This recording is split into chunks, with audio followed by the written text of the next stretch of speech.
देखिए, हिमालय की ऊंची ऊंची चोटियों के बीच उत्तराखंड में एक जगह है, केदारनाथ धाम।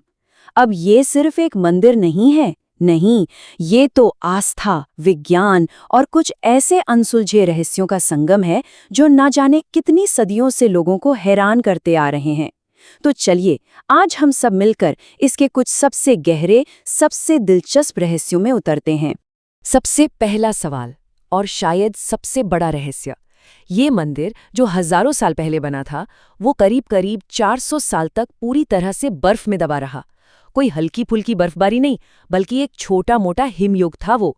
तो सवाल ये है कि इतने सालों बाद जब वो बर्फ से बाहर निकला तो टूटा फूटा क्यों नहीं मिला? आज भी वैसा ही मजबूत कैसे खड़ा है? अच्छा, चलिए मान लेते हैं कि सदियों पुरानी बातें कहानियां लगती हैं, लेकिन 2013 वो तो ज्यादा पुरानी बात नहीं है। वो प्रलय, वो तबाही, जब सैलाब अपने साथ सब कुछ बहा ले गया था, और उस सब के बीच में सिर्फ एक पत्थर, एक बड़ा सा पत्थर आकर मंदिर को बचा लेता है। कैसे? क्या ये सिर्फ एक इत्तेफाक था? सोचकर भी अजीब लगता है ना?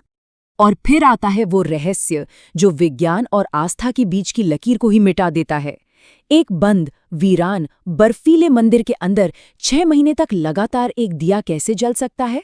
ये सिर्फ सवाल नहीं है, ये केदारनाथ की उस अद्भुत कहानी की कड़ियां हैं जिन्हें आज हम एक एक करके जोड़ने की कोशिश करेंगे। तो शुरुआत करते हैं उस घटना से जो बहुत पुरानी नहीं है और जिसने हमारी आंखों के सामने आस्था और तर्क दोनों को एक बड़ी चुनौती दी।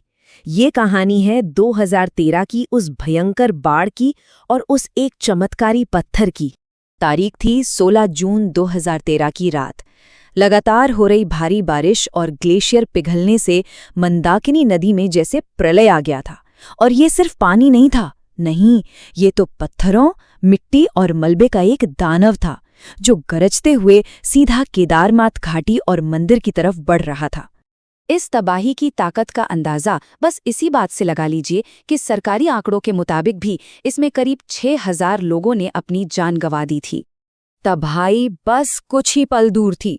पानी की वो खतरनाक लहरें मंदिर की दीवारों से टकराने ही वाली थीं कि तभी कुछ ऐसा हुआ जिस पर यकीन करना मुश्किल है। पानी के उसी तेज बहाव के साथ एक बहुत बड़ी चट्टान बहकर आई और मंदिर के ठीक पीछे बस कुछ इंच की दूरी पर आकर रुक गई। इसी शिला को आज लोग भीमशिला या दिव्य शिला के नाम से जानते हैं। इसने एक ढाल की तरह काम किया, पानी और मलबे के बहाव को 2 हिस्सों में चीर दिया जो मंदिर के दोनों तरफ से होकर गुजर गए। मतलब इस एक पत्थर ने न सिर्फ मंदिर को बचाया बल्कि उसके अंदर पनाह लिए करीब 300 लोगों की जान भी बचा ली। वो चट्टान का आना तो एक चमत्कार जैसा था बिल्कुल, लेकिन एक सवाल और भी बड़ा है। आखिर ये मंदिर इतना मजबूत बना कैसे है कि ऐसी भयानक आपदाओं को सदियों से झेलता आ रहा है? इसका जवाब छिपा है एक बहुत ही पुरानी कमाल की इंजीनियरिंग टेक्निक में। इसे कहते हैं इंटरलॉकिंग। अब यह है क्या? इसे ऐसे समझिए जैसे कोई 3D जिगसॉ पजल हो। बड़े बड़े भारी पत्थरों को इतनी सटीकता से काटा और तराशा जाता है कि वो एक दूसरे में फिट हो जाते हैं परफेक्टली, बिना किसी सीमेंट या चूने के। बस अपने ही वजन और डिजाइन से एक दूसरे को जकड़ लेते हैं। देखिए, आज की जो मॉडर्न बिल्डिंग्स होती हैं वो सीमेंट से जुड़कर एकदम सख्त हो जाती हैं, तो जब उन पर दबाव पड़ता है तो वो चटक सकती हैं या टूट सकती हैं। लेकिन ये इंटरलॉकिंग तकनीक मंदिर को एक तरह का लचीलापन, एक फ्लेक्सिबिलिटी देती है। ये जमीन की हलचल और पानी के जोर को झेल जाती है, जिससे ये भूकंप और बाढ़ जैसी आपदाओं में कहीं ज्यादा मजबूत साबित होती है। और हाँ, यही कमाल की टेक्नोलॉजी हमारे पहले रहस्य का भी जवाब है। Wadia institute of Himalayan geology के रिसर्चर्स बताते हैं कि मंदिर की दीवारों पर आज भी उन पुराने ग्लेशियर के दबाव के निशान मौजूद हैं। ये इस बात का पक्का सबूत है कि ये मंदिर लगभग 400 साल तक बर्फ के नीचे दबा रहा और फिर भी सुरक्षित रहा। ऐसी जबरदस्त इंजीनियरिंग जो सदियों तक बर्फ के नीचे दबी रहने के बाद भी टस से मस न हुई, ये सोचने पर मजबूर करती है कि आखिर इसे बनाने वाले थे कौन। देखिए, इसके बनने को लेकर कई कहानियां और दावे हैं। पौराणिक कथाएं कहती हैं कि इसे महाभारत युद्ध के बाद पांडवों ने बनवाया था।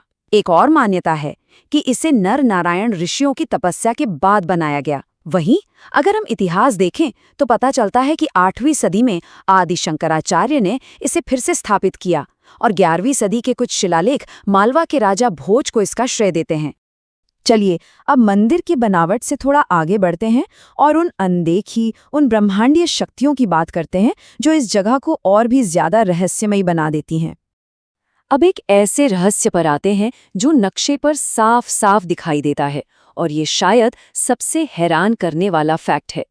देखिए, पृथ्वी पर किसी भी जगह की लोकेशन लॉन्गिट्यूड यानी देशांतर रेखाओं से तय होती है। तो बात यह है कि भारत के 7 सबसे महत्वपूर्ण शिव मंदिर जो एक दूसरे से हजारों किलोमीटर दूर हैं, वो सभी एक ही सीधी देशांतर रेखा यानी 79 डिग्री ईस्ट पर बने हुए हैं। उत्तर में केदारनाथ से लेकर एकदम दक्षिण में रामेश्वरम तक ये 7 मंदिर एक सीधी लाइन में हैं। केदारनाथ, कलेश्वरम, श्रीकालहस्ती, एकम्बरेश्वर, अरुणाचलेश्वर, चिदम्बरम और रामेश्वरम। जरा सोचिए, उस जमाने में जब कोई सैटेलाइट नहीं था, कोई जीपीएस नहीं था, तो इतनी सटीक, इतनी परफेक्ट ज्योग्राफिकल लाइन कैसे खींची गई होगी? ये कैसे मुमकिन हुआ? क्या ये सिर्फ एक इत्तेफाक हो सकता है, या फिर ये हमारे पूर्वजों के उस जबरदस्त ज्ञान का सबूत है जिसे शायद हम आज भी पूरी तरह से नहीं समझ पाए हैं? केदारनाथ का रहस्य सिर्फ इसकी बनावट या भूगोल में नहीं, बल्कि इसकी परंपराओं में भी छुपा है। हर साल सर्दियों में जब भारी बर्फबारी की वजह से मंदिर के दरवाजे 6 महीनों के लिए बंद कर दिए जाते हैं, तब पुजारी अंदर एक दीपक जलाते हैं। और मान्यता ये है कि इन 6 महीनों के दौरान जो वहाँ कोई इंसान नहीं होता, तब देवता खुद धरती पर उतरकर भगवान शिव की पूजा करते हैं। और आखिर में एक भविष्यवाणी पुराणों में लिखा है कि एक दिन आएगा जब नर और नारायण नाम के 2 पर्वत आपस में मिल जाएंगे और केदारनाथ जाने का रास्ता हमेशा हमेशा के लिए बंद हो जाएगा। ये भविष्यवाणी हमें इस जगह की नश्वरता और इसकी जीवंत, शाश्वत प्रकृति दोनों की याद दिलाती है। तो आखिर में सवाल वहीं आकर रुक जाता है, केदारनाथ सिर्फ पत्थर और कहानियों से बनी एक इमारत है, या ये एक जीवित रहस्य है, एक ऐसा प्रमाण जो हमें बार बार याद दिलाता है कि इस दुनिया में विज्ञान और तर्क से परे भी बहुत कुछ है जिसे जानना और समझना अभी बाकी है।